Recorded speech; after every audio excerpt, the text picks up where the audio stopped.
मी संत तुकाराम नगर वासियांना आवाहन करतो की तुम्ही आपले डोळे आणि कान उघडे ठेवा। आज या समोरील उमेदवारांनी कशा पद्धतीने जनतेचा विश्वासघात केलाय, स्वतःचा वैयक्तिक स्वार्थ कसा साधलाय।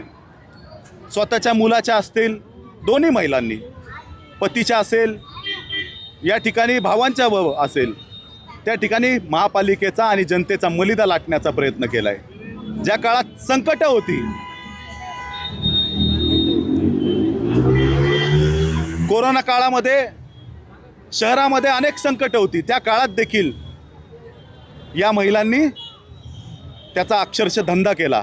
त्यामुळे संत तुकाराम नगरच्या सुज्ञ जनतेला माझं आव्हान आहे की आपण यावेळी डोळे उघडा, कान उघडा। या महिलांच्या खोटेपणाला, अपप्रचाराला, भावनिक राजकारणाला बळी पडू नका। विकासाचं राजकारण करणाऱ्या अजितदादांना तसेच माजी महापौर योगेश भल साहेबांना या ठिकाणी साथ द्या असं मी सर्व जनतेला आवाहन करतो।